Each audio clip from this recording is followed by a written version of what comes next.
dice en un artículo que justamente acaba de citar, escribí y publiqué, acaba de citar el profesor Javier, respecto a Ucrania, bueno, más que a Ucrania, perdón, al conflicto. Antes decir que es tan agudo que los primeros ataques que hizo Estados Unidos, que comanda la OTAN, y a los gobiernos llamados de la Unión Europea, son gobiernos de derecha, neoliberales, muchos incluso conservadores y otros hasta fascistas, como el propio régimen de Ucrania. Lo primero que hicieron es prohibir la comunicación de cadenas de verdadero porte crítico, independiente, como Russian Today, que ha sido prohibido en muchos países de Europa, por órdenes, ya sabemos de quién, de Estados Unidos. Esta plataforma de televisión que también se ve por YouTube y redes sociales. Hispan TV, que es la cadena iraní que ha sido sistemáticamente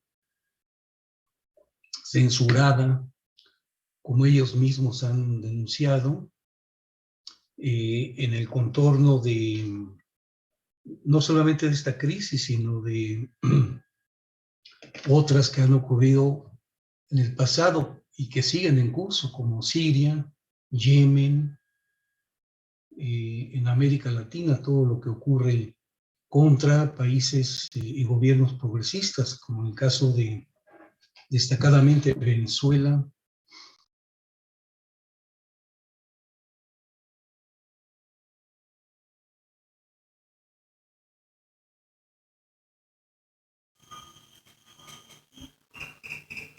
Y aquí hablamos de la importancia contemporánea que tiene lo que hoy se llama la guerra de, unos hablan de cuarta generación, otros de quinta generación, y ahora se incluye lo que ya se empieza a hablar en los medios de comunicación, que es la guerra cognitiva, o sea, que ataca directamente a la psique del ser humano y de los pueblos trabajadores para subsumirlos en una ideología que acepte, por ejemplo, las acciones que están en curso en esta dimensión del planeta, que es, en el caso de una república que perteneció a la extinta Unión Soviética, que, como ustedes saben, a partir de 1991 se convirtió, o sea, en federación, la actual Federación Rusa, perdió algunas repúblicas que la constituían, pero aún así sigue siendo el territorio más extenso del planeta, superior a los 18 millones de kilómetros cuadrados, que junto con China, pues cubre una buena parte del planeta, ¿no? China, simplemente China, en China, que tiene alrededor de 10 millones de kilómetros cuadrados, podría albergar a toda la parte no rusa de Europa completa. Eso se los digo porque es importante, porque se está diciendo hoy en día, sobre todo en los medios hegemónicos, que hay un aislamiento de Rusia frente a las atrocidades supuestamente que está cometiendo, particularmente en Ucrania. ¿Cómo va a ser aislado un país que tiene esa dimensión, que tiene la mayor alianza, es muy sólida, como el día de ayer el propio presidente chino, Xi Jinping, afirmó que hay una alianza muy sólida entre, por lo menos, podemos mencionar China y Rusia, dos potencias de verdadero porte nuclear, Irán, que va en ascenso desde el punto de vista de las grandes potencias, más una serie de alianzas que ha tejido este bloque, digamos, vamos a decirlo así, frente al otro bloque, el bloque imperialista, comandado evidentemente por, hasta ahora, Estados Unidos, y más que Estados Unidos, por la clase dominante norteamericana, el gran capital norteamericano y su burocracia política que interactúa en el Pentágono, en la Casa Blanca, y que son los que comandan, junto con las Fuerzas Armadas, la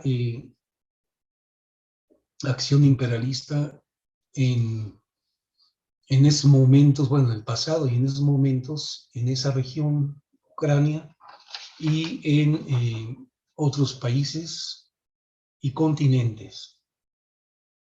Muy rápidamente algunos temas.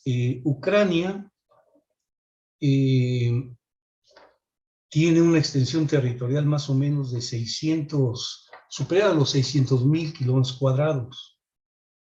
O sea, podríamos decir que es un país medio, ¿no? La población total para 2020 se sitúa en 41.510.726, sin considerar la península de Crimea, que está en el este de Europa, y que esta Crimea, la península como tal, que por cierto se independizó marcó su independencia y su adhesión a Rusia, tiene alrededor una superficie de unos 27,000 kilómetros cuadrados y una población que fluctúa alrededor en estos momentos de 3 millones de habitantes, ¿no? Esta incluye también el conflicto que vamos nada más a reseñar actualmente para Ucrania, ¿no? Entonces ahorita entraré un poquito más adelante.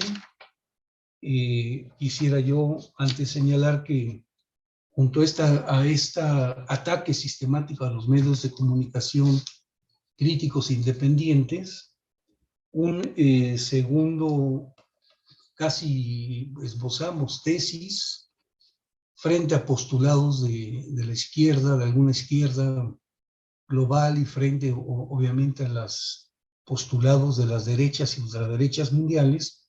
No se trata de una invasión rusa a Ucrania.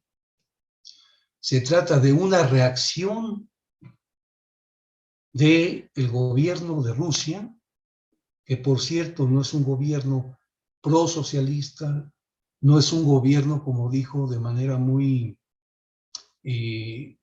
infantil, por no decir otra cosa, el mismísimo presidente Joe Biden. No es un gobierno cuyo presidente Putin quiera, y así lo dijo, restablecer el comunismo de la Unión Soviética en Rusia, sino es un gobierno de un Estado capitalista en ascenso, que tiene dos fracciones burguesas, vamos a decirlo así para entendernos.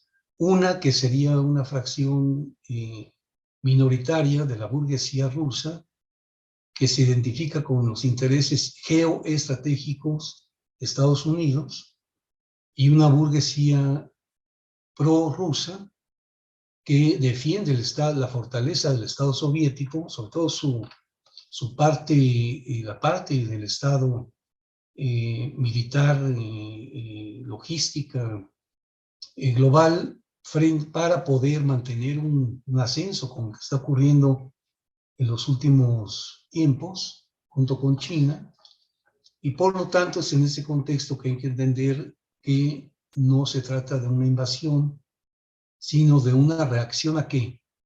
A algo que ya se venía denunciando sistemáticamente desde el pasado, que es un avance hormiga y milimétrico de las tropas de la OTAN, constituida, yo creo que tengo el dato de 27 países, o de Fuerzas Armadas de 27 países europeos, comandados por Estados Unidos.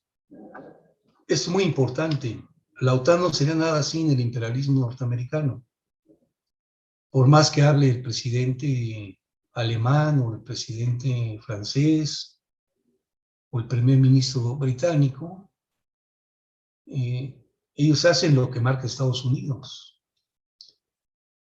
Entonces reacciona ante ese avance milimétrico sistemático, donde el gobierno ruso, a raíz de una coyuntura que es muy importante, no se mete a Ucrania, a ese territorio, sino entra en el contorno de un llamado que hacen los gobiernos de dos repúblicas ucranianas que están acá, están constituidas en el territorio de Donbass, así se llama, y que son la República de Donetsk y de Lugansk. Ambas dicen los medios, repúblicas autoproclamadas. Yo no sé por qué a veces habla de autoproclamación, porque todo acto de proclamar una autonomía o una independencia implica una autoproclamación, ¿no? Y esa petición de los gobiernos insertos en el Donbass dentro de la formación ucraniana, la que hace el llamado para, ante los constantes bombardeos de las fuerzas llamadas nacionalistas, que son fuerzas ya denunciadas como fuerzas de nazis, de ultraderecha, contra las poblaciones de ciudadanos y trabajadores de ambas repúblicas, es que decide, primer acto, parece que fue el 24 de febrero, reconocer el gobierno y el presidente y el gobierno de Rusia dicha independencia de ambas repúblicas, y segundo, inmediatamente la salida de la Fuerza Armada rusa hacia esas repúblicas. Por lo tanto, no se trata de invadir como históricamente lo hace Estados Unidos y lo ha hecho en los últimos 2 siglos, perdón, lo ha hecho y nadie dice nada, ¿no? Vimos cómo Estados Unidos en la guerra llamada del Golfo contra Irak masacró por aire, tierra al pueblo, diezmó a la población en Afganistán, lo está haciendo ahorita en una parte ilegalmente donde están tropas norteamericanas en Siria, saqueando prácticamente el petróleo sirio, utilizando a un ente sionista fascista que es Israel para atacar sistemáticamente, como lo hemos visto en los días ayer, antier, incluso ciudades tan importantes como la propia capital de Siria. Esas son verdaderos ataques y invasiones, ¿no? Como las que históricamente ha hecho en América Latina, en África, ¿no? Y ahí nadie dice absolutamente nada. Entonces, es muy importante que quede esto claro, que no se trata de esa invasión de que la prensa occidental hegemónica procapitalista habla, sino de este proceso, digamos, de geopolítico y estratégico, donde el gobierno ha sido explícito ruso en plantear sus objetivos cuáles son. Lo ha dicho claramente. Uno, desmilitarizar una formación como Ucrania que amenaza la seguridad del Estado-nación ruso. Y dos, desnazificar un régimen nazi encabezado por el presidente Zelensky y fuertemente apoyado, apertrechado hasta ahorita con envíos de armamento por parte de potencias también imperialistas como medias me refiero abajo de Estados Unidos, como Alemania, Canadá, Gran Bretaña, que están apoyando sistemáticamente al régimen ucraniano que ha sido denunciado. Que por la mañana estaba yo viendo las noticias de los constantes ataques a la población civil, escuelas, barrios populares de estas dos repúblicas, donde las milicias populares de Donetsk y Lugansk, por cierto, dos repúblicas, también hay que decirlo, porque lo esconden los medios de comunicación dominantes, donde el 70% de la población habla ruso, y hay una identidad muy fuerte con el elemento ruso, ¿no? Eso es muy importante. Ahora, pero no, pues no podemos quedar en lo micro, en simplemente ver estos elementos que yo estoy colocando aquí para la discusión, puesto que se trata de un proceso en pleno desarrollo, cuyas consecuencias todavía nadie es capaz de prever. Yo creo que de los propios estrategas de la guerra, qué es lo que va a ocurrir, claro, podemos vislumbrar las tendencias macrohistóricas de cambio y de grandes mutaciones estructurales y superestructurales en el plano regional y planetario. A pesar de eso,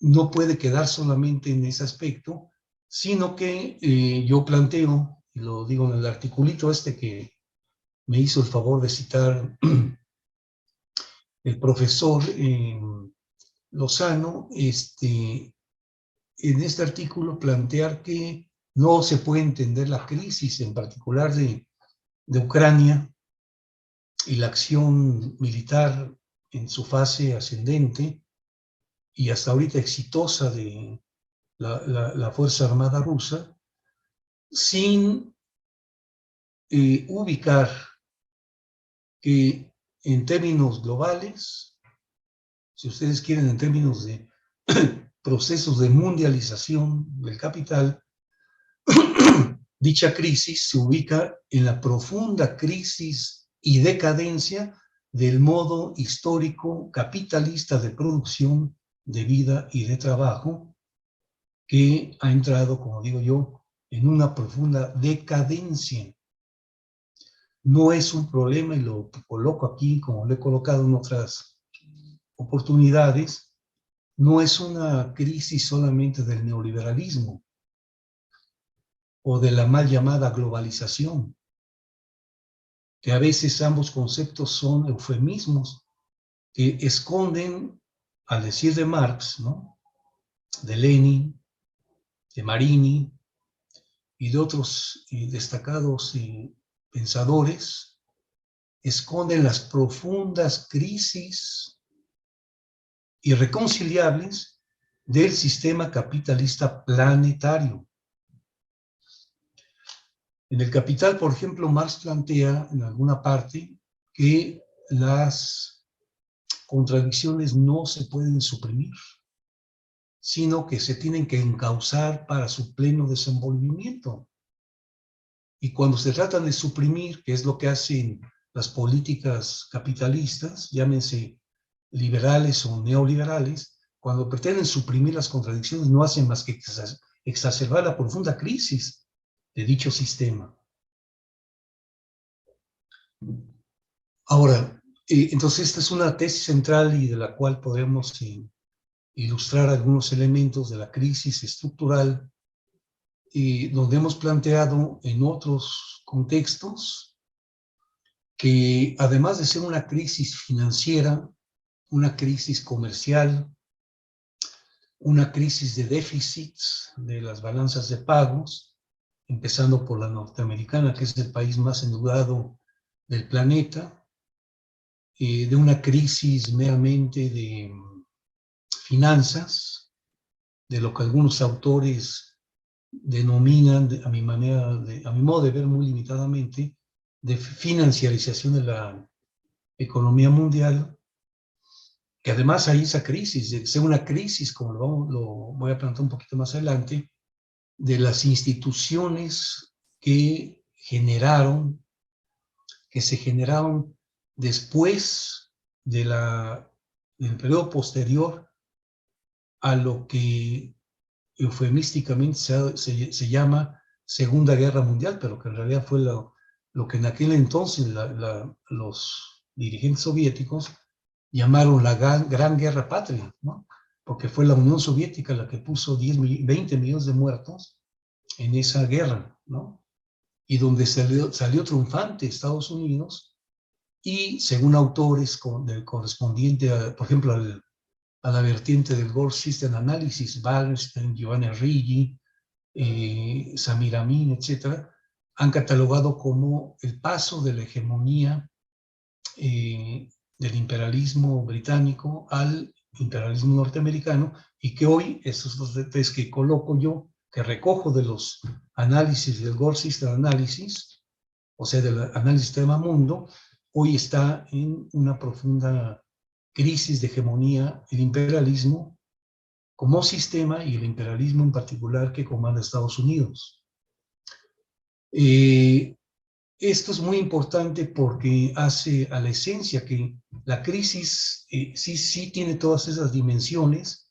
Es una crisis como, no solamente es una crisis del ambiente, entre comillas, ¿no? O lo que llaman una crisis, del cambio ambiental, el cambio ecológico.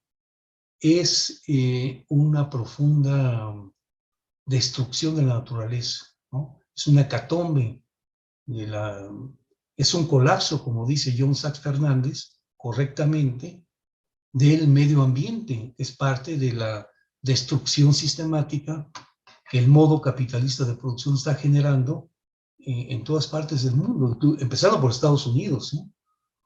Donde, si bien es cierto, como ayer en un discurso el señor Biden se jactaba de decir que Estados Unidos es el país mayor exportador de petróleo, cierto, pero lo hace a partir del fracking, o sea, de la destrucción incluso de la propia tierra y de la propia fractura ecológica, hidráulica en Estados Unidos, que ya ha causado serias irrupciones de lucha de clases y de sectores sociales que en lugares donde se ha establecido el fracking han provocado temblores que han sido percibidos por las poblaciones, y estas se han levantado, digamos, para protestar por esa fuerte incidencia que tiene la técnica destructiva, salvaje, brutal, de destrucción de la naturaleza, ¿no? A través de esta técnica del fracking, que consiste en fracturar la tierra para obtener gas, ¿no? Pero implica inyectar millones de litros cúbicos, millones y millones de agua y de otros elementos, incluso de carácter perjudicial para la salud, para obtener ese recurso, el famoso oro negro, el cual quiere sustituir ahora, por cierto, hago un paréntesis y vuelvo ahorita al tema, quiere sustituir Estados Unidos para, en sus sanciones, que no son más que agresiones, porque nadie tiene derecho a sancionar a nadie. Estados Unidos se ha autoproclamado como el juez del mundo, no es nadie para sancionar, para bloquear aislar, digamos, todo el petróleo ruso, que surte el 41% de la cuestión de gas y petróleo a Europa, que si en ese momento Rusia cierra las válvulas, Europa ya se está sumergiendo en una profunda crisis, pero se iría todavía más al precipicio,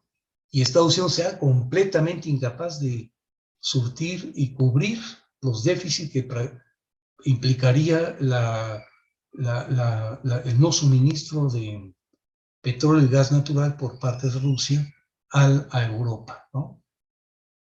Entre paréntesis también, aprovechando, por eso hace unos días, 2 días, 3 días, el presidente constitucional de la República Bolivariana de Venezuela, Nicolás Maduro, en una sesión pública, habló de que por vez primera, tal vez desde 2015 o antes para acá, una delegación oficial de Estados Unidos ya fue a Venezuela queriendo restablecer una agenda de diálogo.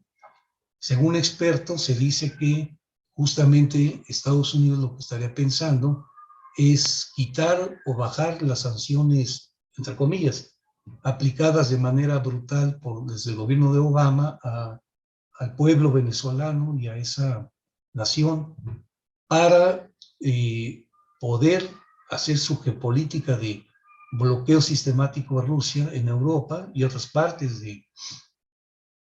del mundo, y suministrar el petróleo venezolano, si se llegara a un acuerdo, para un poco aislar la alianza estratégica, incluso en el plano militar, que tiene este país Venezuela con Rusia, con China, incluso con Irán, ¿no? Sobre todo en el aspecto económico. Bueno, esto es para que ustedes vean cómo la geopolítica hoy en día juega un papel fundamental y es parte de la llamada mundialización de las relaciones globales, ¿no?, internacionales, en un mundo que después voy a hablar de esto, un mundo empíricamente multilateral y policéntrico, que la nomenclatura dirigente de Estados Unidos se niega a aceptar o francamente no alcanza a entender esta dimensión de la realidad contemporánea de casi 8.000 millones de seres humanos que pueblan el planeta. En ese sentido, vuelvo al tema, es una crisis, claro, y antes de la pandemia ya se ha demostrado que era una crisis brutal. Me ahorro el tiempo aquí porque no tendría yo tiempo, pero ustedes pueden consultar en red los artículos de un especialista en una de las categorías centrales del marxismo, que es la tasa de ganancia, y de su ley fundamental, la tendencia sistemática a la caída de la tasa media de ganancia, que explica la esencia del desarrollo y de las contra tendencias capitalistas hoy en día. Michael Roberts, ustedes pueden ver sus múltiples, hay varios, sobre todo en esta publicación de Sin Permiso, con gráficos, explica muy bien cómo ya desde antes de la pandemia, ya el capitalismo histórico viene en una tendencia secular de caída de sus tasas medias macroeconómicas de crecimiento, que incluso están bordeando el 3%, y de una caída brutal de las tasas de ganancia en el mundo. Es el capitalismo antepandémico, y esto se agudizó en 2020, 2021. Supuestamente en 2021 ha habido una recuperación que ahora, por un lado, con la nueva versión de Omicron y la cuestión de Ucrania, seguramente este año 2022 y por efecto demostración del 23, van a pronunciar más la recesión, la crisis y la caída promedio del sistema capitalista en el mundo, ¿no?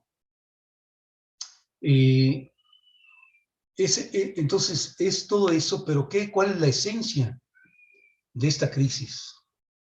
Yo postulo, ¿no?, y lo hemos discutido en equipo, con colegas, con camaradas, con expertos, que es una crisis profundísima de producción de valor y de plusvalía o plusvalor, que ya está teorizada desde los Grundrisse de Marx.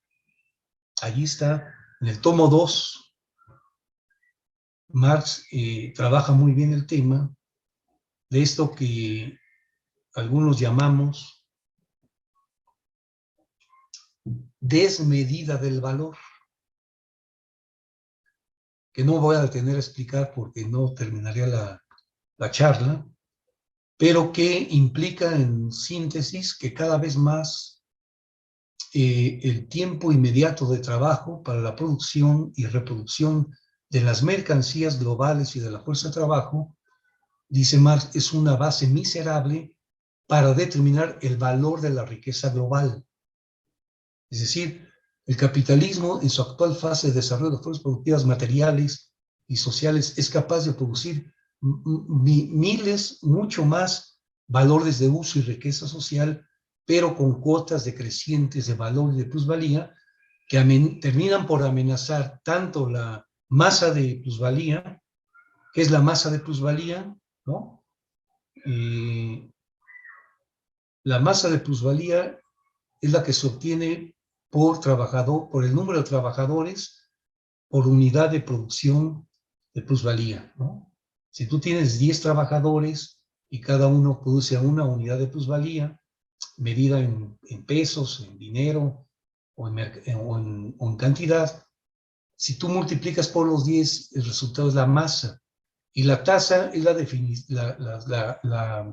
división de esa masa sobre los salarios o capital variable que paga que remunera el capital, y eso nos da la tasa de plusvalía. Esta, cuando la divides con el capital constante, fijo y circulante, arroja la tasa de ganancia en términos muy sintéticos. Entonces, es lo que está pasando en el mundo actual. ¿Y quiénes son los países que están, las regiones?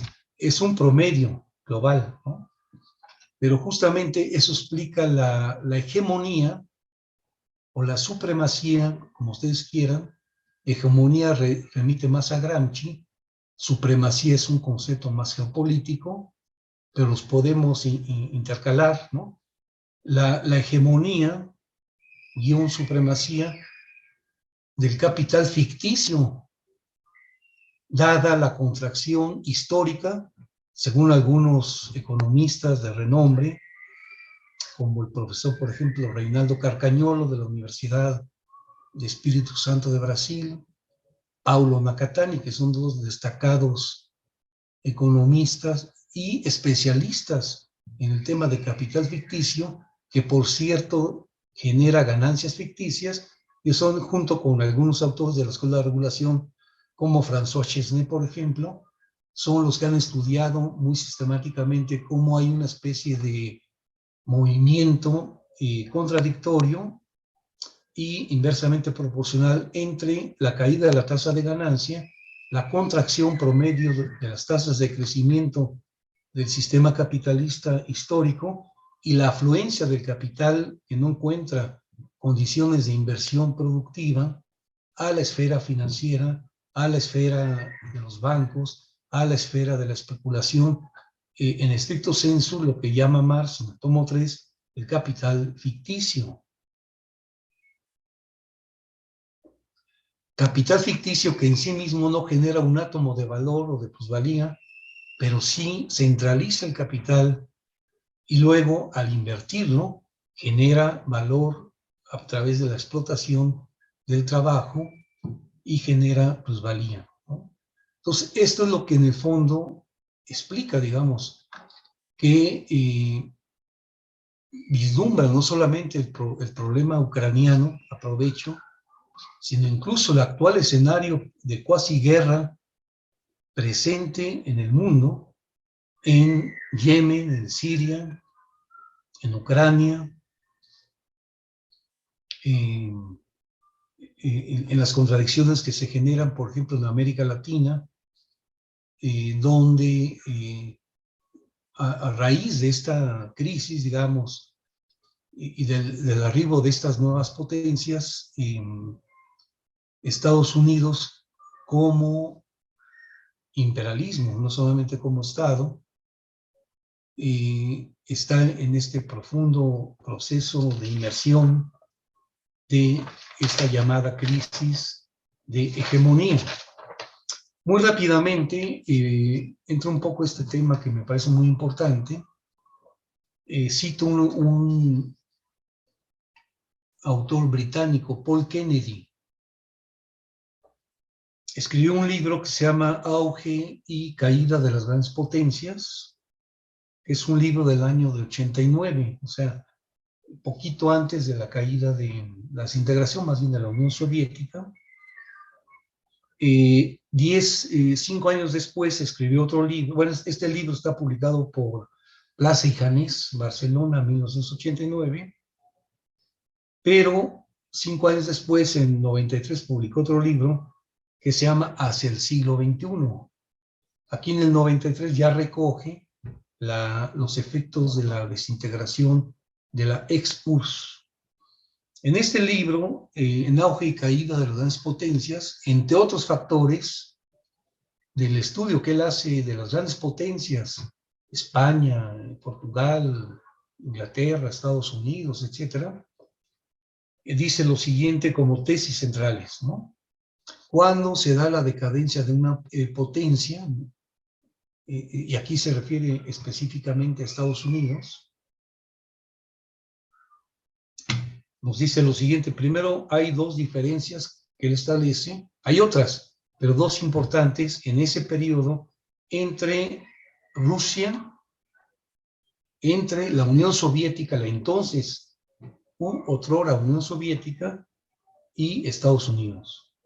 Primero dice, la fuerza industrial y tecnológica de Estados Unidos es mayor que la de la Unión Soviética. Segundo, le da un predominio al imperialismo norteamericano el ser un país de libre mercado que le permite adaptarse a circunstancias cambiantes, supuestamente contra el poder, dice este autor británico, contra el poder rígido y dirigista de la Unión Soviética. Estamos hablando en ese periodo. Para evaluar el auge y la caída de esta potencia o de estas potencias, dice el autor, estas se deben someterse por lo menos a dos grandes pruebas de longevidad. Una, si es capaz, ojo, es lo más importante, si es capaz de conservar un equilibrio razonable entre las defensas de la nación y los medios que posee para mantenerlo, ese equilibrio. Y dos, si es capaz de impedir la erosión de sus bases económicas y tecnológicas, como yo creo, voy a suponer que está ocurriendo en Estados Unidos, frente a los cambios en la economía mundial. De estas dos condiciones o pruebas de longevidad que plantea este autor, da la siguiente tesis, ¿no? La leo, textual. Los Estados Unidos han heredado toda una serie de compromisos estratégicos contraídos décadas antes, cuando la capacidad política, económica y militar de la nación para influir en los asuntos mundiales parecía mucho más asegurada. En consecuencia, corren ahora el riesgo. Estamos hablando de 1989,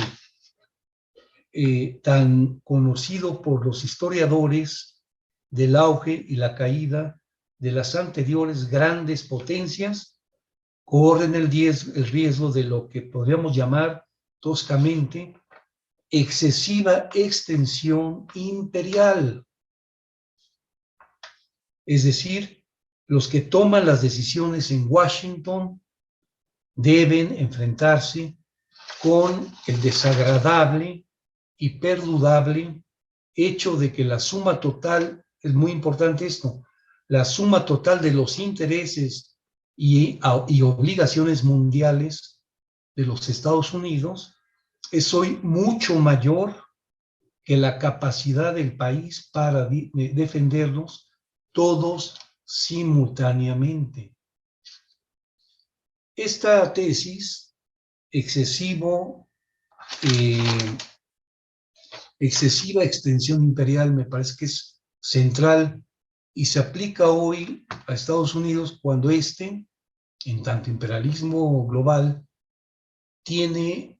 mantiene alrededor de 9,000 bases militares en todo el planeta, 900 bases militares en todo el planeta, perdón, de las cuales por lo menos se dice que en Colombia hay 9 bases militares norteamericanas.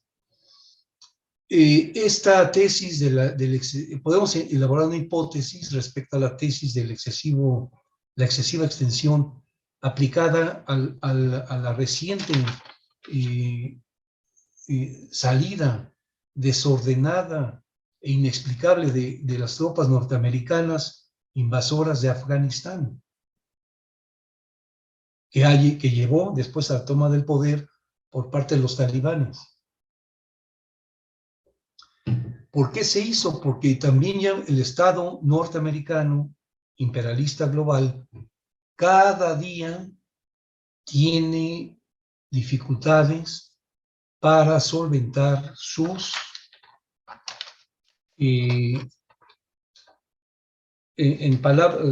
a retomar aquí,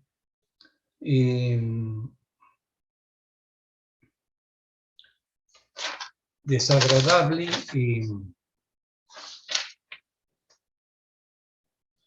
para enfrentar que la suma total de sus intereses, dice este autor británico, pero yo lo aplico hoy en día, la suma total de los intereses y obligaciones mundiales de Estados Unidos es hoy mayor, o sea, los gastos militares del complejo industrial, militar, científico, tecnológico norteamericano, que es la piedra angular de su proceso de acumulación y reproducción del capital de Estados Unidos, es mucho mayor que su capacidad para defenderlos todos simultáneamente.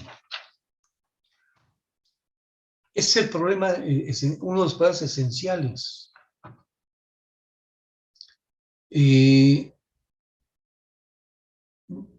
Me va señalando el tiempo, por favor. Sí, ya estamos son quizás otros 5 o 10 minutos, Adrián, y podemos Para ir resumiendo, sí, porque si no, estos son temas centrales. Entonces, en términos ya de lo concreto, decía yo, esta situación que está ocurriendo en estos momentos en Ucrania y que ha llevado a que los gobiernos de derecha y imperiales de la Unión Europea, la mayoría de ellos, ¿no?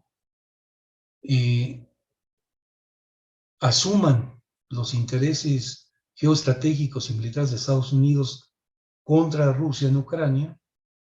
De hecho, lo que planteamos es que al lado de esa crisis brutal del capitalismo global, en esta fase de decadencia, no, ojo, no de destrucción del modo de producción capitalista, porque esto correspondería a una profunda revolución global de las clases trabajadoras y proletarias del mundo, no de las clases dirigentes, de las élites, de las burguesías, de ellas no, sino que apenas lo que estamos vislumbrando es que no es un conflicto ruso-ucraniano, sino que son las fuerzas que se están enfrentando de dos bloques históricos globales. Uno, el encabezado por Estados Unidos, que pretende defender un mundo del pasado, que es el unilateralismo de Estados Unidos. Su excepcionalismo, como escribió un libro, uno de los principales tanques del pensamiento oficial norteamericano, Sigmund Martin Lipset, un libro que escribe que se llama El excepcionalismo norteamericano, y lo repitió, ¿cómo se llama? Lo han repetido todos los mandatarios gringos, desde Clinton, los dos Bush, Obama, Trump y ahora el señor Biden, por supuesto antes Nixon, que Estados Unidos es excepcional, ¿no? Esa es la ideología que lleva a defender ese mundo en decadencia, a mi modo de ver, indefendible, pero que desgraciadamente, como bien decía Javier Lozano en su presentación, desgraciadamente son las clases trabajadoras, hombres y mujeres, pueblos, los que pagamos el pato de las grandes contiendas entre estas potencias, pero es una realidad ese enfrentamiento entre dos bloques, ese bloque y el otro bloque, que es un bloque no en nacimiento, como ya muchos expertos y escritores ya dicen, es ya una realidad de que estamos en la actualidad, yo digo afortunadamente, en un mundo donde ya no hay un unilateralismo que marque Estados Unidos, sino un mundo multipolar o policéntrico y multilateral, ¿no? Donde hay potencias intermedias, por ejemplo, potencias que Marini denomina subimperialistas. En América Latina tenemos a Brasil, por ejemplo, en Asia y otros países tendríamos, por ejemplo, Irán, el mismo Israel, que es un protectorado de Estados Unidos, Egipto, etcétera. O sea, no es un mundo vertical de Estados Unidos, sino ya se está colocando como un mundo de esas características. Y yo pondré un ejemplo ya casi para terminar mi intervención. Actualmente, 7 bancos rusos, entre ellos el Banco Central, han sido golpeados por las sanciones, mal llamadas sanciones, de Estados Unidos al ser desconectados de un sistema que controla Estados Unidos y gracias a eso ejerce un control financiero global que es el SWIFT, SWITT, que es una clave digital que toda transacción, incluso de un solo individuo, tiene que llenar para hacer transacciones globales. Pero resulta que China, Rusia e Irán y otros países ya vienen desarrollando un sistema paralelo al SWIFT. Y yo creo que esto ya está anunciando, va a finiquitar la hegemonía de que hablaba Ernest Mandel, escribió un libro que se llama La hegemonía del dólar, ¿no? Como moneda mundial y hegemónica en las transacciones internacionales. Lo mismo decimos en cuestión energética. Están bloqueando a Rusia, que como yo decía, está generando, responde por más del 40% del consumo de gas y petróleo que hacen los países de la Unión Europea, pero inmediatamente Rusia puede resolver el problema que genere la no venta de petróleo por el bloqueo norteamericano y de la OTAN, canalizando al gigante asiático, a China, la venta de esos productos. Entonces, desde Venezuela y desde antes, desde Cuba, de la época del bloqueo, ya hace más de 60 años, se ha demostrado la ineficacia, pero ahora mayor, de los mecanismos tradicionales de dominación y de ejercicio de los bloqueos, incluso marítimos, por parte de las Fuerzas Armadas y del Pentágono de Estados Unidos. Esto, como cierre, implica que están haciendo un nuevo mundo. En el artículo que mencionamos decimos que primero yo creo que un aspecto importante es la desconexión, que a partir de esta crisis brutal de Ucrania, que se asemeja solamente, creo yo, con el periodo aquel llamado de la crisis de los misiles en Cuba, ¿se acuerdan? Octubre de 1962, cuando en la época de Khrushchev, se generó Estados Unidos con Kennedy, decían que había armas atómicas en Cuba. Inmediatamente la reacción fue que la Unión Soviética montó una fábrica de armamentos y ese fue un momento muy álgido del posible estallamiento de una tercera guerra, que en aquellos momentos hubiera sido una guerra prácticamente de risa, como frente a la que hoy podría surgir de desarrollarse una guerra nuclear entre las dos potencias nucleares, Rusia y Estados Unidos. Esta es una diferencia que marca el historiador británico que yo mencioné, Paul Kennedy. A diferencia de todos los periodos, con esto cierro, hoy en día el elemento de contención del estallido de una guerra nuclear que podría incluso amenazar la propia existencia de la humanidad o hacerla completamente inviable en el planeta, es justamente ese poderío nuclear de las grandes potencias. En la mañana están diciendo noticias que Estados Unidos está ya amenazando a China, a la potencia, al gigante asiático, con que si no se pliega a sus medidas de aislamiento contra Rusia, va a surtir los efectos brutales, ¿no? Y el presidente Xi Jinping afirmó que esto que está ocurriendo hoy en día tiene efectos colaterales y que va a sumergir más una crisis a la economía mundial. Ya la estamos viendo. La inflación se ha aumentado en Estados Unidos frente a las crisis de valor y de producción de plusvalor en propios Estados Unidos, de las llamadas cadenas de valor, de suministros de piezas, etcétera. Ya lo estamos viendo en Europa, las inflaciones que han llegado ya a niveles insoportables para las clases trabajadoras y populares, que son las mayorías, y por supuesto en América Latina ya estamos viendo los estragos, ¿no? Ya decía yo, esa conexión que se está dando con, inusitadamente, un acercamiento oficial por la parte norteamericana con el gobierno, ojo, que era indeseable, hasta ha sido indeseable, sobre todo con el decreto Obama de considerar a Venezuela como un peligro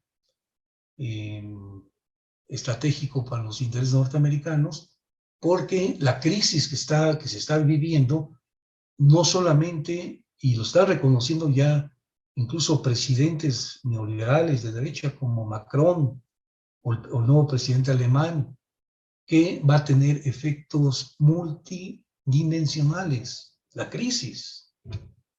Por lo tanto, ese es el escenario, digamos, pero concluyo, no va a ser posible, si no es que hay un estallido de una guerra nuclear que yo veo improbable, va a ser imposible que el bloque imperialista que yo denomino, comandado por Estados Unidos, la OTAN y gobiernos afines, puedan frenar el pleno desarrollo de las contradicciones de la historia, encaminado en unos cuantos meses, ya ni siquiera años, a afirmar la prevalencia de un mundo multilateral y policéntrico. Gracias. Muchas gracias, Adrián, en esta intervención muy interesante, muchos puntos de reflexión que vamos a tratar de comentar. Ahora vamos a abrir un espacio, si te parece bien, Adrián, quizás Sí. a nivel de bloque, algunas preguntas para que tú puedas intervenir. Sí. Ok, bueno, entonces vamos a abrir el espacio para quienes quieran comentar, preguntar, hacer alguna reflexión.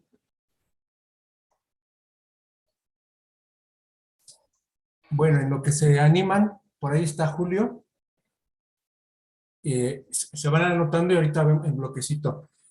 A ver, yo recuperé algunas preguntas, algunas reflexiones que me hacían llegar, Adrián, y me parece importante esta que plantea lo siguiente. ¿Se podría decir que el conflicto, entendido como una economía militar que está buscando el desarrollo económico por devastación militar, se presenta como una causa que busca contrarrestar la caída tendencial de la tasa media de ganancia? Esa es una de las preguntas que hacen acá. También hay otra que se me hace a mí también fundamental y que un poco tú lo abordabas hacia el final de tu intervención. Estamos presenciando una crisis estructural del capitalismo que pudiera marcar quizás, justo por lo que entiendo mencionabas, una guerra de tipo nuclear, que al final del día, pues eso tendría consecuencias devastadoras, pudiese marcar el término del modo de producción capitalista por esta vía que tú planteabas, que eso es muy importante, ¿no?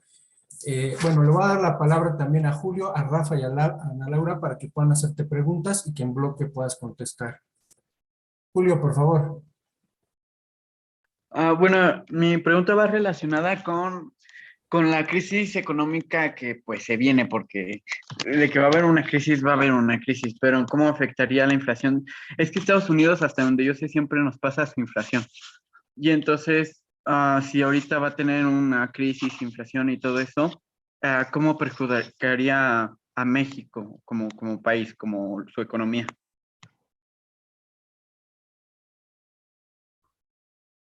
Ok, muy bien. ¿Estaba Rafa por ahí? Sí, profe. Pues muchas gracias por la plática al doctor. Y bueno, no tengo bien formulada mi pregunta, pero más o menos, o sea, usted habla de una posibilidad, bueno, de un choque, ¿no? Entre una visión unilateral de Occidente y una opción como policéntrica, ¿no? Pero en relación a lo primero que mencionó sobre la crisis capitalista, digamos, ¿qué diferencia habría entre ese unilateralismo o ese mundo policéntrico en relación al propio modo de producción? O sea, en sí, ¿en qué cambiaría para, pues sí, la clase trabajadora un mundo policéntrico, donde también, como mencionó, pues Rusia también es capitalista, ¿no? O otros países. Entonces, ¿cuál sería la diferencia entre esas posturas en relación a la propia crisis del modo de producción? Gracias, Rafa. Ana Laura, por favor. Sí, muy buenos días a todos. Gracias al CAMP y a Sotelo, al profesor Sotelo, que nos da esta extraordinaria plática. Bueno, a mí me gustaría, yo tengo muchas preguntas, y una de ellas es, bueno, a ver si tal vez no sea ahora, pero si pudiera profundizar sobre la cuestión teórica, sobre la plusvalía, ¿no? De cómo es que es muy teórica, esta pregunta es muy teórica, de cómo la plusvalía, ¿no? Decía usted, tiene estas grandes contradicciones que es el capital, ¿no? De menores unidades de valor, ¿no? Y que, bueno, finalmente amenazan la masa de plusvalía y, por supuesto, también la tasa de ganancia. Esto nos lleva a una de las contradicciones principales del capital que se concreta, ¿no? O se especifica en esta crisis que estamos viviendo tan fuerte. Bueno, esa sería una. Y también me parece que estamos en un momento muy delicado. Yo soy un tanto pesimista. Yo pienso que sí va a haber una confrontación nuclear. Estamos como en una situación de pues, hace 100 años, bueno, un tanto barbarie o socialismo, ¿no? Sobre todo pensando en que la mayoría de nosotros formamos la clase trabajadora, tenemos ya de por sí serios problemas para nuestra reproducción social, ¿no? Entonces, pues también como pensar como clase, como en este caso a universitarios, como clase trabajadora, ¿qué podríamos hacer? ¿Qué está en nuestras manos hacer frente a esto? ¿Y qué más? Ya lo decía, pues esto, ¿no? Luxemburgo, Rosa Luxemburgo, o sea, socialismo o barbarie. Y también, pues ahí matizar un tanto el capitalismo ruso, ¿no? O sea, Rusia tuvo un experimento, por decirlo, social, económico, político y cultural fuerte en el siglo XX, lo que se llama el socialismo real. Entonces, pues ahora la Rusia es una Rusia capitalista y con, podríamos decir, una fuerte representación estatal. O sea, no es el capitalismo ni europeo, ni mucho menos el capitalismo estadounidense, ¿no? Y entonces a lo que apuntan, porque ya vienen trabajando a eso desde hace mínimo 20 años, es destronar el dólar, que es la principal ventaja, una de las principales ventajas estadounidenses, ¿no? Porque Stalin lo sabía, de que no, desde Bretton Woods no se iban a unir, ¿no? A la hegemonía del dólar. En fin, junto con China, sin embargo, pues como bien lo dijo el doctor Sotelo, pues ahí hay una alianza, entre Rusia y China. Sin embargo, también los estadounidenses con los chinos están muy, muy enlazados, ¿no? Económicamente. Y ahí hay una deuda enorme que tienen los estadounidenses con los chinos. Y además hay que mencionar también que en términos militares, bueno, y también poblacionales, pues Rusia, por supuesto, es una potencia nuclear, pero los chinos son 1.400 millones de chinos, ¿no? O sea, bueno, entonces estamos en una situación bastante crítica. Seguramente esto se va a pagar, pero o sea, creo que sí estamos en los prolegómenos pues, como de un cambio estructural mundial, no como bien lo dice usted, de cambio de socialismo, aunque quién sabe, bueno, estoy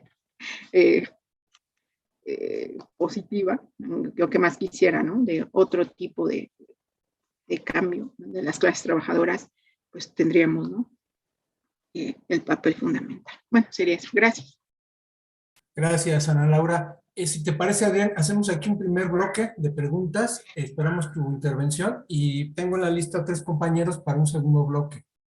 Perfecto. Sí, voy a tratar de ser sintético por el tiempo. Primero, lo que plantea el profesor Lozano, el conflicto, claro, o sea, el conflicto no es que se proponga, digamos, contrarrestar la caída de la tasa de ganancia. Una de las causas del conflicto es una caída brutal del sistema como yo expliqué, del capitalismo global, y obviamente que frente a los objetivos militares, digamos, de la desnazificación y la desmilitarización de Ucrania, que se ha planteado el ente ruso a nivel global, es una expresión, yo diría, de esta profunda caída de la rentabilidad del capital en escala global, y que donde Estados Unidos busca también restituir su propia crisis a partir de intervenciones como en estos lugares, como en Siria y otros países del planeta. Obviamente en América Latina es muy importante, ¿no? Ya señalaba yo los intentos norteamericanos por ahora casualmente, ¿no? O yo diría sintomáticamente, implementar una vía de acercamiento con el gobierno de Venezuela. Entonces,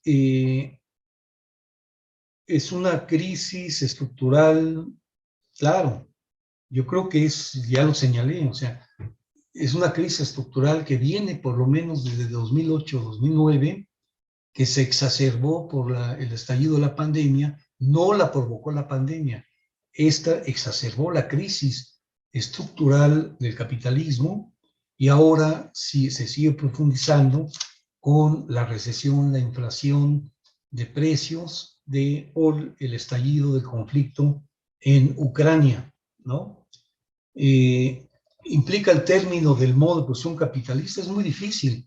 Yo creo que el capitalismo como formación social mundial basada en un modo de producción de vida y de trabajo sustentado en la propiedad privada de los medios de producción y de consumo, en la explotación y la superexplotación de la fuerza de trabajo, en la hegemonía que mantiene el capital sobre las clases trabajadoras y populares, solamente tendrá un cambio hacia un mundo no capitalista con el concurso de las masas trabajadoras, de las clases trabajadoras globales, del proletariado, y si este no se manifiesta, es muy difícil que cambie. No puede haber un cambio desde arriba, ¿no?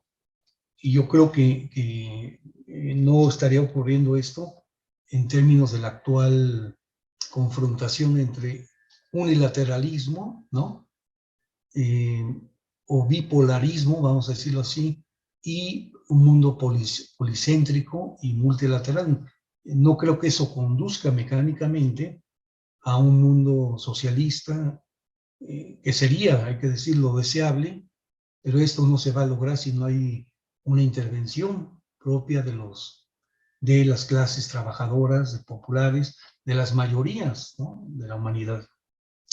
Julio, crisis económica, claro que afecta, ¿no? La crisis económica, hoy en la mañana decía el presidente de este país que no iba a afectar la crisis de Ucrania a México, pues yo lo dudo, ¿no?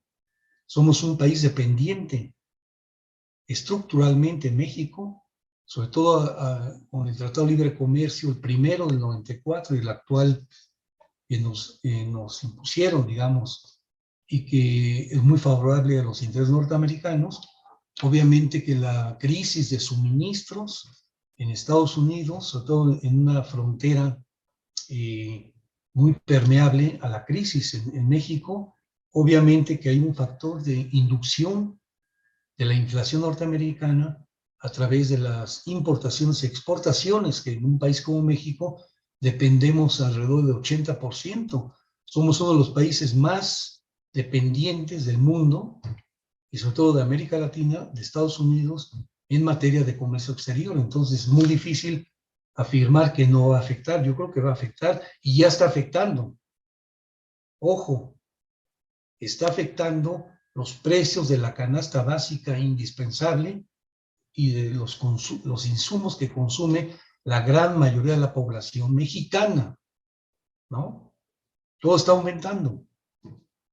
Materias primas, auxiliares, insumos, la maquinaria que se importa, etcétera. O sea, si hay un efecto bifurcación de la crisis mundial por a consecuencia de la guerra y nuestra dependencia con los Estados Unidos hacia México, hasta llegar a las mesas de los trabajadores y las trabajadoras de nuestro país. Es muy importante que los economistas y los sociólogos sepan diferenciar, como lo hace muy bien el Centro de Análisis Multidisciplinario, no hablar de la inflación promedio, sino hablar de la inflación de la canasta, la cesta básica que consume la mayoría de la población, y sumarle, además de los alimentos, sumar la salud, la educación, el transporte, la vivienda. Y van ustedes a ver cómo cada vez más es mayor el índice del costo de la vida, el poder adquisitivo real de las clases trabajadoras, generando de este modo y profundizando lo que Marini en sus textos llama la superexplotación de la fuerza de trabajo, que implica que los salarios que perciben medios, la gran masa de la población en México, pero también en otros países de América Latina, no alcance para resarcir la pérdida del valor de la fuerza de trabajo, que se convierte, por eso dice Marini, en factor de acumulación de capital para ¿no? Bueno, entendí que Ana Laura, si no me... Bueno, esto es en relación con lo que planteaba Rafa, ¿no? O sea, el mundo... Perdón, es otra pregunta. La relación de esta confrontación, digamos, histórico-epocal entre un mundo que perece del imperialismo, no el imperialismo, sino de un unilateralismo imperialista comandado por Estados Unidos, y el naciente mundo evidente, multipolar y policéntrico, no implica, claro, que se supere el modo de producción capitalista. Yo creo que no. El capitalismo va a persistir hasta que no sean las clases trabajadoras y la gran mayoría de la humanidad la que, a partir de sus procesos de lucha de clases, de sus procesos de insurrección, a partir de sus procesos de intervención en la cuestión política y estratégica, plantee el cambio hacia un mundo nuevo, no capitalista. Esto que ni qué, ¿no? El capitalismo puede incluso llegar a la fase, como planteaba Ana Laura, llegar incluso a la fase de la barbarie en la forma más perniciosa, que es el estallido de la guerra nuclear, pero ya no lo contamos, ¿eh? Si no se destruye el planeta por el potencial destructivo que tienen las grandes potencias, no sé cómo podríamos vivir en un mundo después de una guerra entre dichas potencias, ¿no? No sé cómo sería el mundo. Por ese, no es que no sea posible, Ana Laura, es posible. el capitalismo y el imperialismo, lo estamos viendo, es irracional. No es racional. Es capaz de llegar a todo en la defensa del capitalismo. Eso lo planteaba incluso Keynes, ¿no? Entonces, bueno, ese es un punto. Y lo que decía Ana Laura, es un tema teórico, claro. Miren, yo tengo un librito, digo, me hago la propaganda porque si no me la hago yo, ¿quién? No somos de la élite ilustrada de la intelectualidad de este país. Un librito que publiqué en Itaca, que se llama Crisis capitalista y desmedida del valor, un enfoque desde los Gundries. Es un librito que publiqué en 2010, que por cierto hay ejemplares que posee el Centro de Análisis Multidisciplinario, creo que todavía tienen ejemplares, y allí es donde planteo esencialmente ese problema de la desmedida del valor, del tema de la relación entre masa, tasa de plusvalía, tasa de ganancia, y la tesis central de Marx, que cada vez más el tiempo de trabajo inmediato social para determinar el valor de las mercancías es insuficiente para valorar la riqueza social global, ¿no? Esto lo dijo Marx hace más de casi 200 años, pero hoy es una realidad que se puede constatar, sobre todo a la luz del desarrollo de esto que hoy se llama la cuarta revolución 4.0,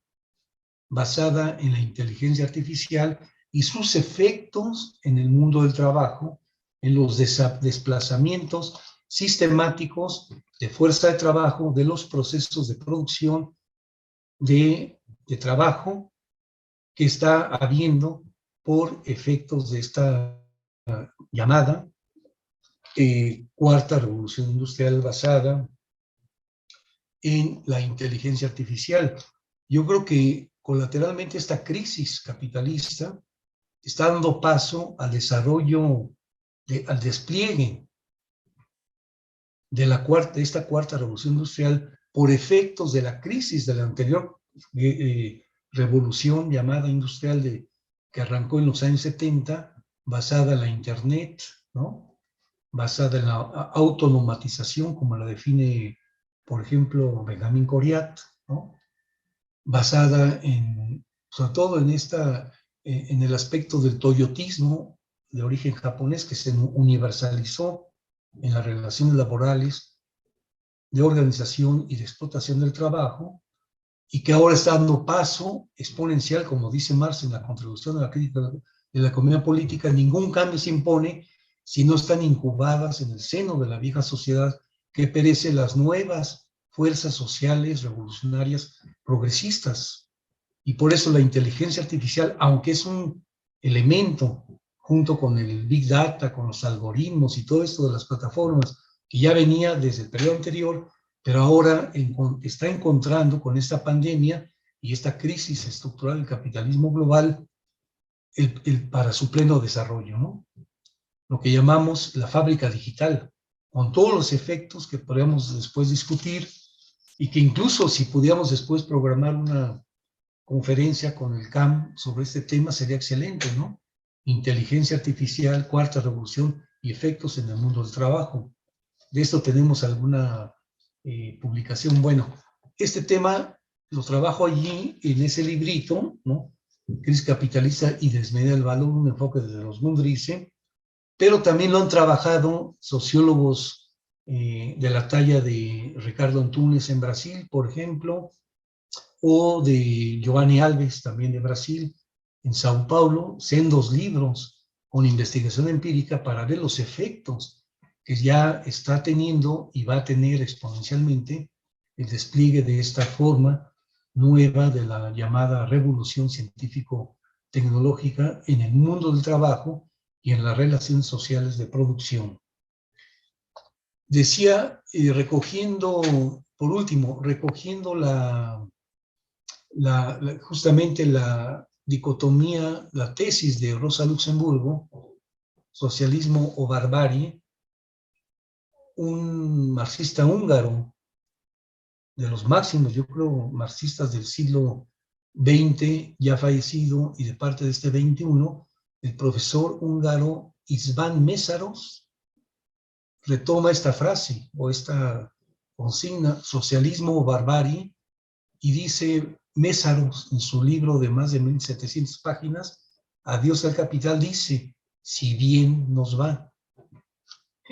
Pues esto lo podemos aplicar, que tal vez si estallara una guerra, yo no soy nadie no soy experto en guerra nuclear, lo es un profesor como John Sachs Fernández, si estallara ya no será ni guerra, una devastación de este tamaño, ya no lo contamos.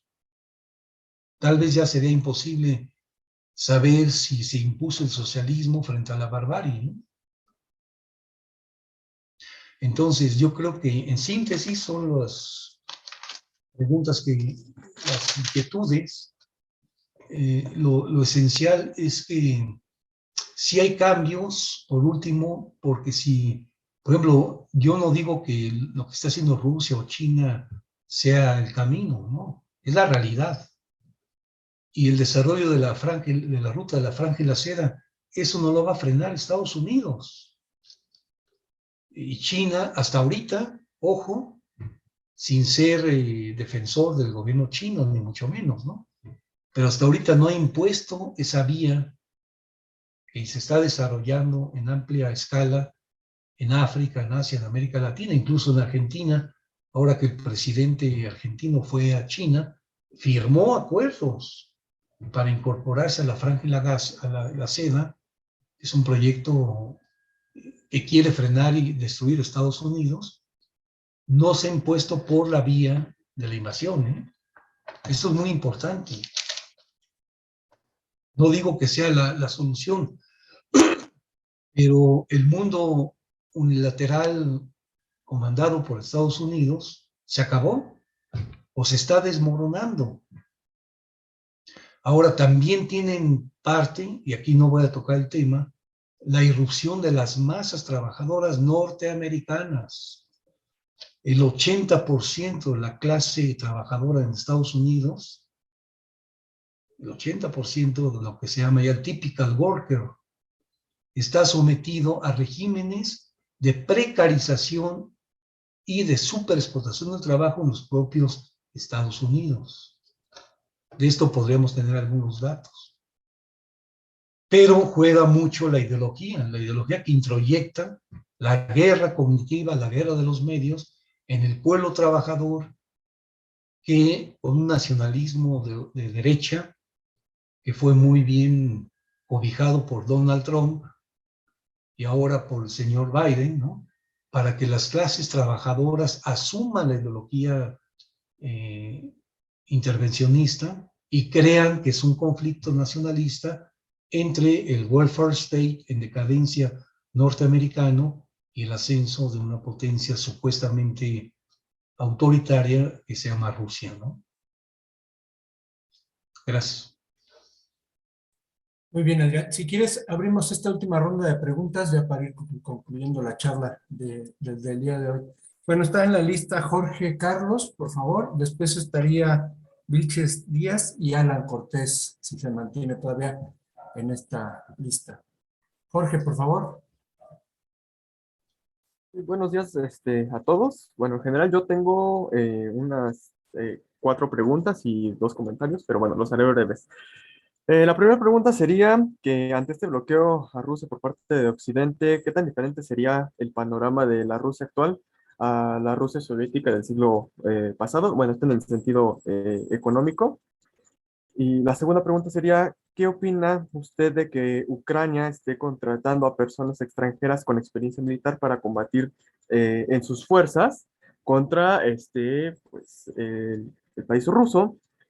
La tercera pregunta sería, ¿qué postura considera usted que México podría tomar ante un conflicto directo armado entre Occidente y Rusia? Bueno, que ya como vimos, pues ante un conflicto nuclear, pues nadie sale vivo de eso, entonces ahí como que habría que ver, ¿no? Y la última pregunta sería que ante las constantes protestas que se suscitan en Rusia contra la decisión de Putin al iniciar el ataque contra Ucrania y considerando que ilegal llevar a cabo manifestaciones en territorio ruso. ¿Cree usted que se pueda dar, perdón, una nueva sublevación del pueblo ruso? ¿O qué podría suceder en ese caso?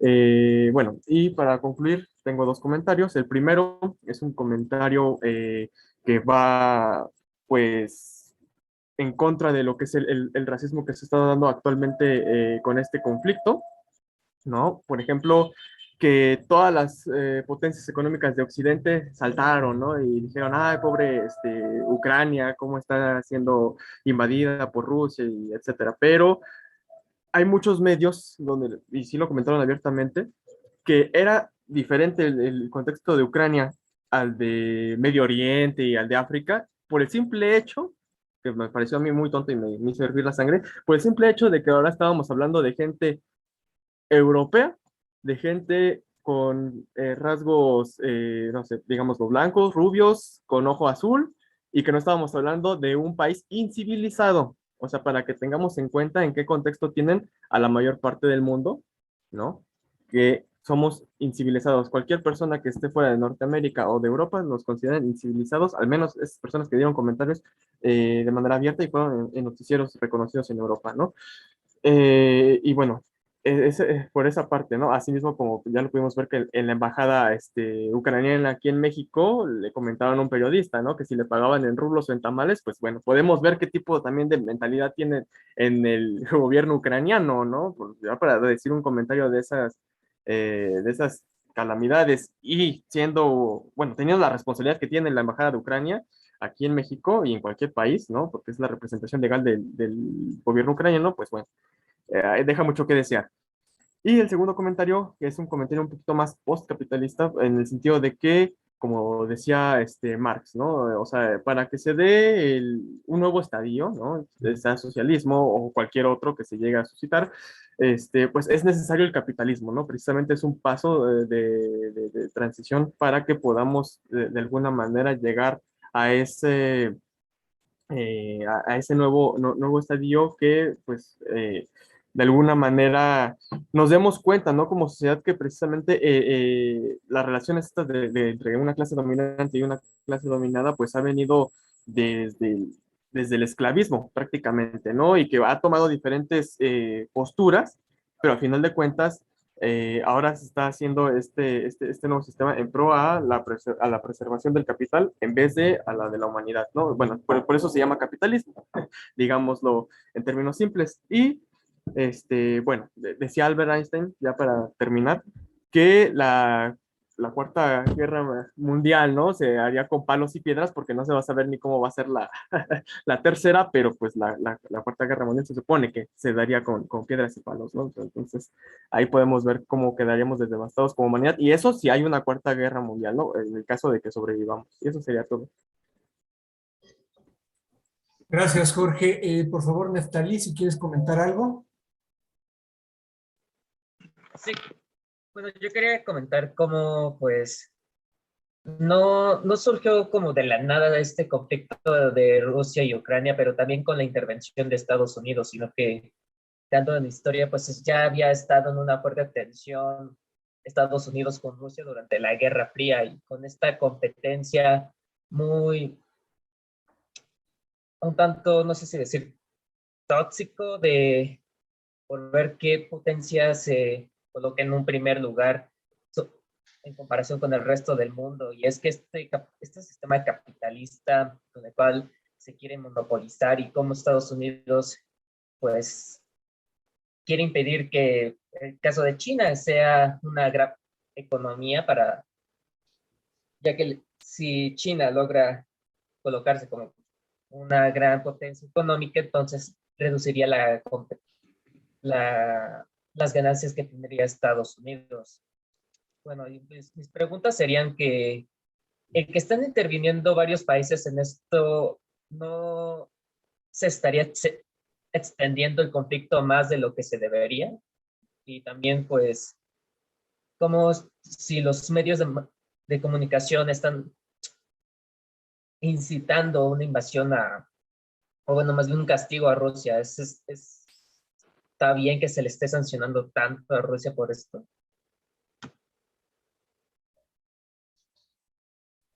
Ok, gracias, Natalie. No sé si tenía la mano levantada Alan, si se mantiene para hacer preguntas o algún comentario. Yo solo quería comentar sobre el mundo en el que vivimos, ¿no? Es un mundo digitalizado y cómo esto está afectando como la información que hay de la guerra, como a quién ponen los medios de comunicación y las redes sociales al bueno y quién es el malo, ¿no? Eh, Rusia pues se plantea como el invasor y Ucrania como el defensor de sus tierras, ¿no? Tal vez sí sea así, tal vez no, pero yo creo que el mundo en el que vivimos pues está muy, muy involucrado en lo que está pasando actualmente en la guerra y pues la tecnología es como una nueva forma de atacarse entre los países. Ya. Gracias, Alan. Rafa, ¿quieres comentar una última cuestión ya para Sí, cerrar este bloque? sí, nada más se me había olvidado preguntarle al doctor sobre el tema de cómo, pues en Europa está el tema del fascismo, bueno, cómo están incluso ahorita incrustados en el ejército ucraniano, ¿no? Grupos, pues abiertamente, neonazis, ¿no? Nada más era ese tema.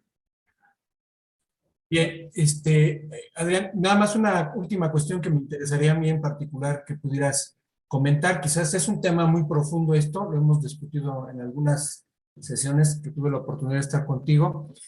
Mira, yo tengo la impresión, por ejemplo, para el caso del Estado-Nación mexicano, que se maneja este conflicto como una oportunidad para México para poderse insertar y quizás escalar a una potencia, ¿no?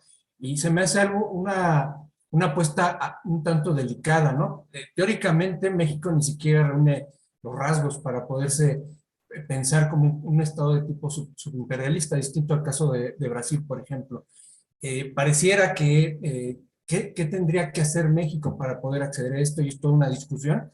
Y en ese sentido también se vende lo del conflicto entre Rusia y Ucrania como esa oportunidad en términos de cómo insertarse o mantenerse inserto en el mercado mundial, ¿no? Y la otra cosa, Adrián, aprovechando quizás una invitación para una plática posterior, nosotros tenemos la reflexión un poco en el CAM, o sea, hemos tratado de caracterizar al capitalismo como un modo de producción en permanente guerra, ¿no? Con la humanidad y con todo el entorno. En general, si bien se habla de dos guerras mundiales, que es una concepción bastante interesante, aunque clásica, porque eso implica un despliegue de tipo militar. También hay posiciones teóricas que señalan que el despliegue de la guerra a nivel mundial no necesariamente implica el despliegue militar, y lo ha hecho el capitalismo, por ejemplo, con las guerras de tipo financiero a escala mundial, ¿no? Eso son cuestiones de tipo brutal. Hay quien caracteriza, por ejemplo, todo lo que fue la Guerra Fría como un momento en particular, como una guerra, ¿no? A nivel mundial. Entonces, en ese sentido, se me hace a mí que pudiéramos reflexionar en este aspecto para entender las dimensiones de lo que es una guerra, cómo el capitalismo recurre constantemente a este tipo de cuestiones a partir de las hegemonías para poder reactivar lo que son las tasas de ganancia, sobre todo en la economía real, ¿no? Que hace rato hacías esa diferenciación respecto a lo que es la economía de tipo ficticio en el sentido de las tasas de ganancia ficticias. Entonces, por ahí igual se pudiera preparar algo, sobre todo para la comunidad de estudiantes a nivel de licenciatura de la Facultad de Economía, porque estos temas ya no se tocan, ¿no? O sea, pareciera que son temas que se tienen que archivar, que ya no es necesario, que tiene todo un potencial la teoría del valor trabajo en Marx, la teoría de la dependencia en Marini, para entender el papel que juega toda la región en todas estas disputas que tiene el capitalismo en su seno, o sea, en el seno de las disputas que tiene, y eso es fundamental. Bueno, un poquito eso. Pati, ¿quieres decir algo? Sí, bueno, tengo dos preguntas. La primera sería, pues como ya se mencionó, se hizo una diferenciación entre las causas estructurales y las causas coyunturales de este conflicto, ¿no? Entonces, pues en general, pues la pregunta sería, ¿cuál sería el eje para diferenciar estas dos causas, ya sean estructurales o coyunturales en este conflicto, ¿no? A partir de que nosotros podríamos diferenciarlas. Y la segunda tiene que ver precisamente con ¿cuál sería la diferencia o incluso las semejanzas de otros conflictos bélicos en el mundo? Por ejemplo, pues durante mucho tiempo también ya se ha estado discutiendo sobre las intervenciones militares de Estados Unidos al Medio Oriente y también pues en otros países mediante diferentes tácticas. ¿Cómo es que nosotros diferenciaríamos esas intervenciones militares con respecto a esto que está pasando actualmente? ¿Y cuál sería pues esa relevancia mundial, ¿no? O sea, ¿por qué tiene o por qué ha tenido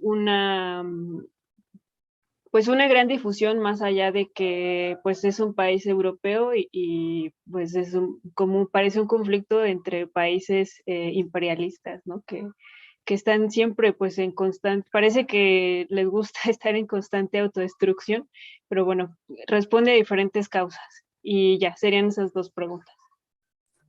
Bien, pues te damos la palabra, Adrián. Pues muy rápidamente, miren, el primer punto que decía Jorge, ¿no? Ante el bloqueo, ¿cuál es el panorama actual de Rusia respecto al pasado? Bueno, yo creo que el panorama es muy crítico, claro, ¿no? Pero yo traté desgraciadamente la historia se abre a partir de contradicciones. Yo creo que es una oportunidad para romper ese unilateralismo que ha mantenido el imperialismo norteamericano después de la Gran Guerra de 1939-45. Creo que por vez primera se estaría realmente obligando casi a generar un bloque para generar instituciones nuevas, aún en el ámbito capitalista, que no fueran las que ya entraron en crisis y que son básicamente las que se generaron en la conferencia de Bretton Woods de 1944, ¿no? Cuando surge el Fondo Monetario, el Banco Mundial, después el GATT, y luego en 47 la OTAN. O sea, la ONU, la OEA ya son obsoletos. Tan es así que un grupo de parlamentarios gringos estaba proponiendo sacar a Rusia ya del Consejo de Seguridad de la ONU. O sea, es absurdo que los propios sistemas de dominación como la ONU y de organización de las grandes potencias estén ya entre ellos también desahuciando sus propios instituciones que han creado. Entonces eso hace, por ejemplo, un cambio que creo que tendrá que ocurrir es sacar a la ONU del territorio gringo y ponerlo en un país neutral, en Costa Rica o en no sé dónde, ¿no? Es inadmisible que un organismo de las Naciones Unidas esté controlado por Estados Unidos. Él dice quién entra al territorio y quién no entra, ¿no? Él viola las leyes internacionales y nadie dice nada. Entonces, eso son cambios muy importantes que yo creo van a venir en el futuro. Entonces, creo que desgraciadamente, a pesar de las contradicciones, estamos en un momento histórico de cambios. Por ejemplo, lo que yo decía del sistema financiero, ya no es soportable el sistema financiero comandado por Estados Unidos, un dólar en decadencia, un país en decadencia también, con graves problemas de endeudamiento brutal, billonario de Estados Unidos, problemas en sus déficits, un país que es el único, que yo creo, no necesita tener reservas en la banca central, sino en vez de reservas como los obligan a los mexicanos y a otros países, ellos tienen tropas, se llaman Marines y ejércitos mercenarios, ¿no? Que son los que suplen la necesidad de tener reservas en la banca central para soportar sus procesos de un lastre para soportar los procesos de intercambio mundial. Estados Unidos usa mucho la maquinita de hacer billetes, dólares, para sufragar guerras, incremento como el que hizo hace poco el Estado, billonario en gastos en armamentos, ¿no? En suministros para la guerra. Entonces, yo creo que esto va a traer una serie de cambios muy importantes a la luz de lo que ocurre en esos momentos coyunturalmente en Ucrania, pero no solamente en Ucrania, ojo. Por ejemplo, ¿qué pasa con la situación de Taiwán en el caso de China, y hay un foco rojo, ¿eh? A pesar de que Taiwán reconociblemente es parte del territorio del Estado chino, sin embargo, Estados Unidos y las fuerzas internas en Taiwán han desencadenado graves crisis sociales internas para separar a Taiwán, ¿no?, de el territorio chino, y eso está causando un gran conflicto que, según el gobierno de ese país, no va a permitir que sea arrebatado, puesto que históricamente corresponde a la nacionalidad china. Entonces ahí hay otro foco importante, más lo que podemos decir, el ataque sistemático de las tropas de Israel contra el pueblo palestino, la situación de Yemen frente a la situación de Arabia Saudita, la cual es comandada también por Estados Unidos, la situación de América Latina, con todos estos cambios que está habiendo a nivel político, a nivel de los gobiernos llamados de progresistas, etcétera. Entonces, eso junto a Ucrania va a acelerar los cambios en ese sentido. En México, bueno, la postura oficial supuestamente es una postura neutral, ¿no?, del gobierno. El canciller mexicano la declaró basada en el juarismo y en la doctrina Estrada, de no intervención en los asuntos, etcétera, pero obviamente no tiene la estatura, digamos, que tiene, por ejemplo, la intervención de China, es parte del Consejo de Seguridad. México puede opinar y dar una postura, pero no creo que sea muy trascendente, digamos, en el actual orden de la guerra y de la situación de crisis en Ucrania, ¿no? Lo de que pueda haber una sublevación en Rusia del pueblo ruso, pues hasta ahorita yo no he visto que haya una convulsión interna del pueblo ruso, digamos, a las clases trabajadoras en Rusia. Habría que tener más elementos al respecto, ¿no? Pero no creo que sea un factor ahorita de primera determinación, digamos, en la decisión, no solamente del presidente Putin, ojo, aunque nos caiga mal, sino del Parlamento ruso, de autorizar la incursión de las Fuerzas Armadas en el exterior, lo que por supuesto no hace Estados Unidos.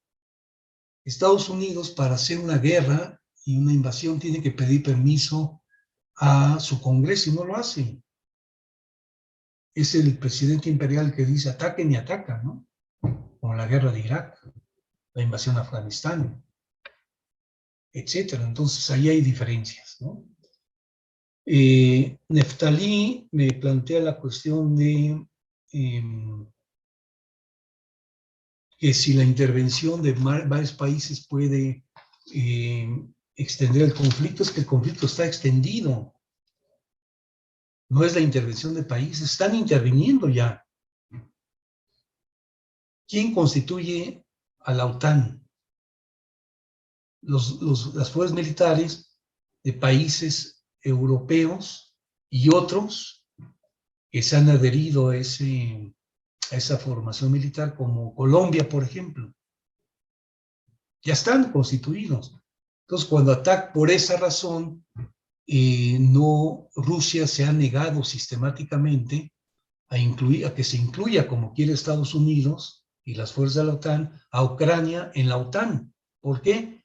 Porque se nucleariza Ucrania, según los expertos, los misiles atómicos tardan 10 minutos en llegar a Moscú y destruir Moscú, y eso no lo va a permitir el Estado ruso de la Federación, no Putin, no los parlamentarios, el Estado ruso como formación, o la Federación Rusa, no lo va a permitir. Como dijo el mismo Putin hace una semana, ¿qué les parecería a Estados Unidos que Rusia pusiera bases militares en Cuba o en la frontera con México? ¿Qué dirían los gringos? Y aquí les voy a platicar una anécdota. En una ocasión entrevistaron al expresidente ecuatoriano Rafael Correa, cuando era presidente, y le decía el corresponsal, oiga, ¿por qué ustedes se niegan a que haya bases militares norteamericanas en suelo ecuatoriano?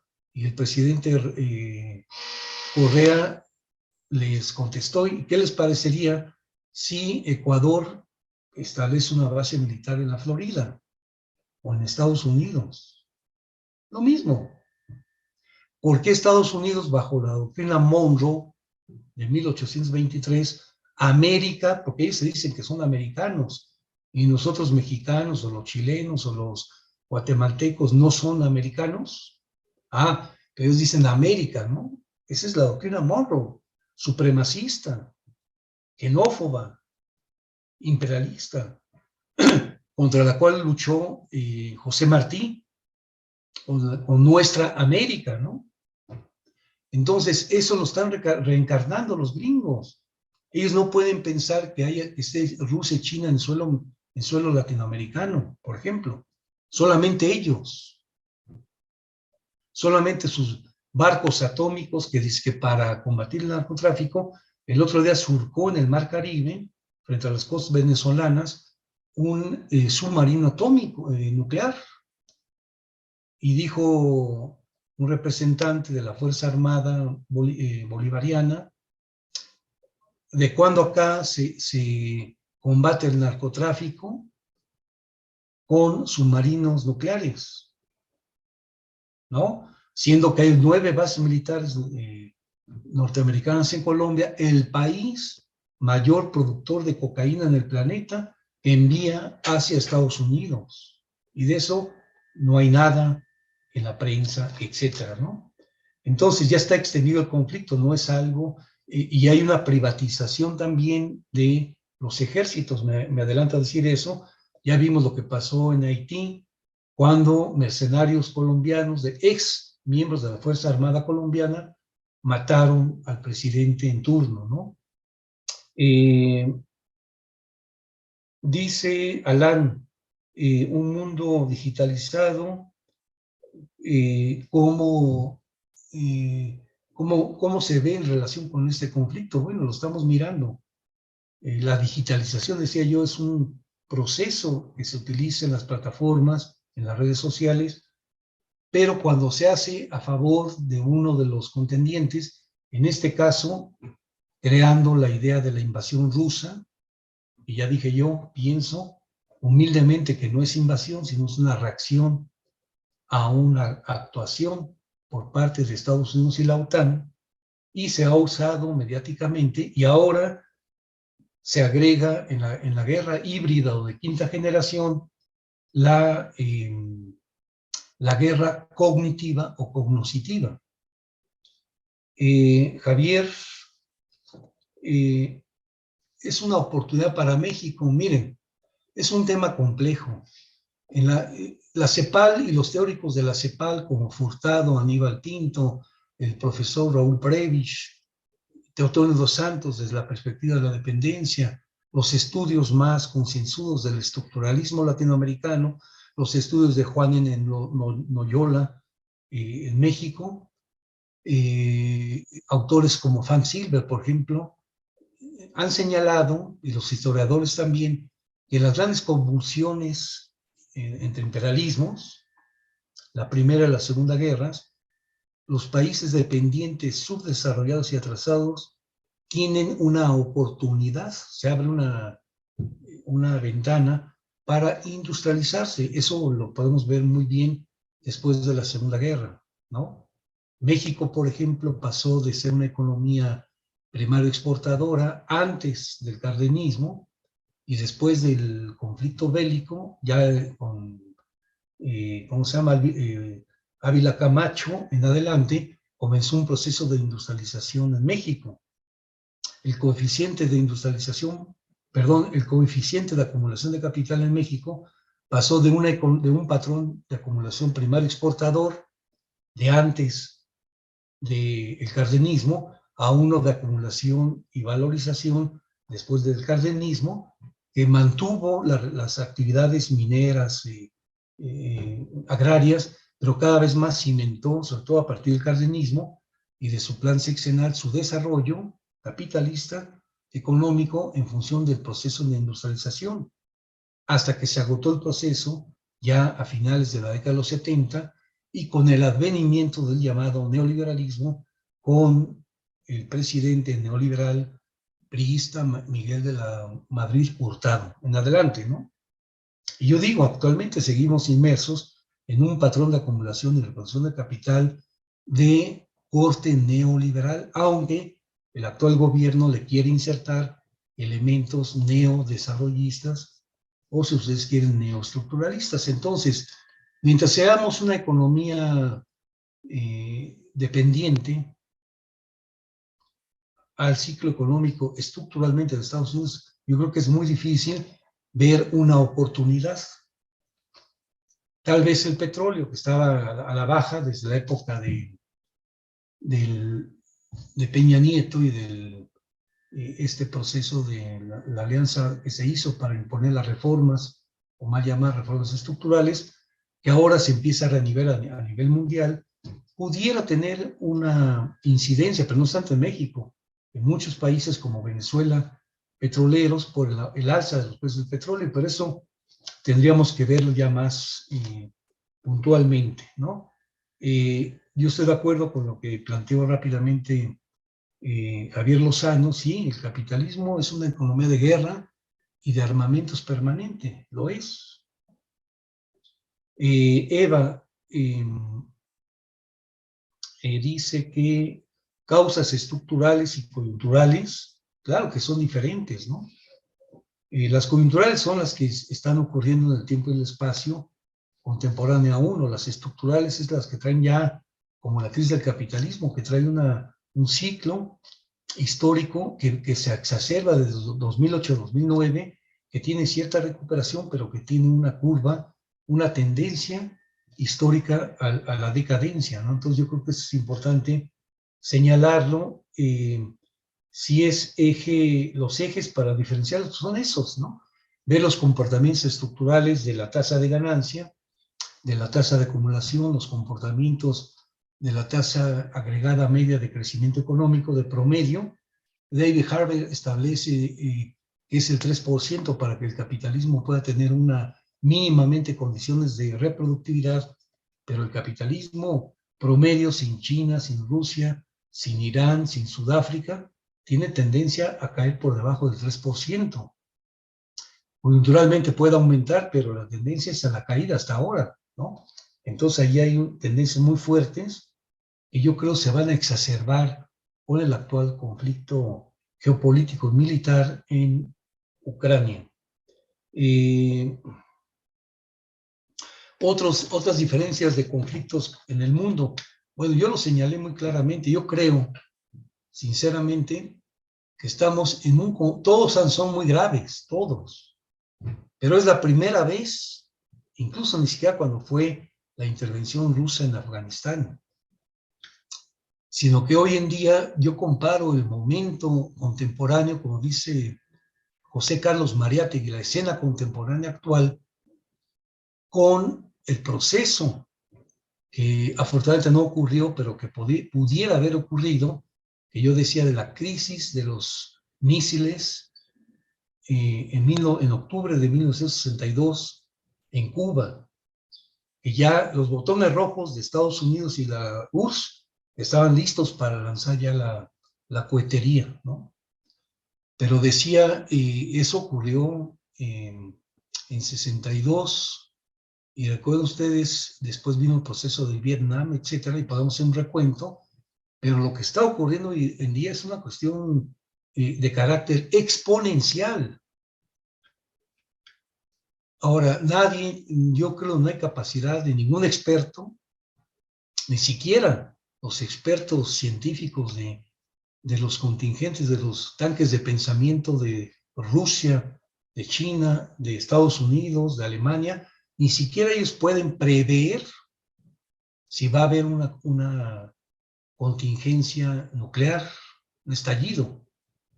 Incluso Biden ya lo ha reconocido. Dice, en una guerra nadie sobreviviríamos. Eso es lo único que se puede decir, es un detente entre las grandes potencias, pero como yo decía, y ahí apoyaría el argumento de Eva, en un momento dado se puede imponer la barbarie en la versión más brutal, que es la guerra, ¿no? Tal vez no a nivel, en una primera instancia, con armas nucleares mortíferas, pero lo que está ocurriendo no es un juego de niños.